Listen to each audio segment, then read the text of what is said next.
Hi, എൻ്റെ പേര് doctor Rasmiya. ഞാൻ ബെൻസി ഹോസ്പിറ്റലിലെ കൺസൾട്ടൻറ്റ് പീഡിയാട്രീഷ്യനാണ്. ഞാൻ ഇന്ന് സംസാരിക്കാൻ പോകുന്നത് കുട്ടികളിൽ വരുന്ന തുടരെയുള്ള ജലദോഷപ്പനികൾ. മാതാപിതാക്കളെല്ലാവരും നമ്മൾ OPD വരുമ്പോൾ ചോദിക്കുന്ന ഒരു ചോദ്യമാണ്, ഈ കുട്ടിക്ക് ഇടയ്ക്കിടയ്ക്ക് അസുഖം വരുന്നു, എൻ്റെ കുട്ടിക്ക് എന്തെങ്കിലും പ്രശ്നമുണ്ടോ? അധികവും ജലദോഷപ്പനികൾ കുട്ടികളിൽ വരുന്നത് ഇൻഫ്ലുവൻസ എന്ന് പറയുന്ന ഒരു വൈറസിൽ നിന്നാണ്. ആ വൈറസിനെതിരെ കുത്തിവെപ്പ് ഉണ്ടോ എന്നുള്ളതിനെ കുറിച്ചാണ് ഞാൻ സംസാരിക്കാൻ പോകുന്നത്. ഇൻഫ്ലുവൻസ വാക്സിൻ നമ്മൾ എടുക്കേണ്ടത് എങ്ങനെയാണ്, ആരാണ് എടുക്കേണ്ടത്, അതിൻ്റെ ഫലം എങ്ങനെ എന്നുള്ളതാണ് പറയുന്നത്. ഇപ്പോൾ ഇൻഫ്ലുവൻസ വാക്സിൻ സാധാരണ എങ്ങനെയാണെന്ന് വെച്ചാൽ 6 മാസത്തിന് ശേഷമുള്ള കുട്ടികളിൽ തുടങ്ങിയിട്ട് നമുക്ക് എടുക്കാവുന്നതാണ്.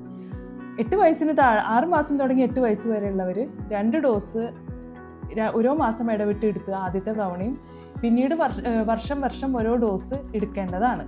അത് നമ്മൾ എപ്പോഴാണ് എടുക്കേണ്ടത് നമ്മൾ മഴക്കാലം സ്റ്റാർട്ട് ചെയ്യുന്നതിന് മുമ്പ്, അതായത് ഒരു മെയ് ടു ജൂൺ ആ കാല സമയത്താണ് നമ്മളത് എടുക്കേണ്ടത്.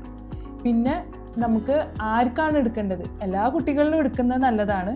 പക്ഷെ കൂടുതലായിട്ട് എടുക്കേണ്ടത് ആസ്തമ അല്ലെങ്കിൽ കഞ്ചനൈറ്റലായിട്ട് ലങ്സിന് എന്തെങ്കിലും തകരാറുള്ള കുട്ടികൾ അല്ലെങ്കിൽ കഞ്ചനൈറ്റൽ ഹാർട്ട് ഡിസീസ് ഉള്ള കുട്ടികൾ.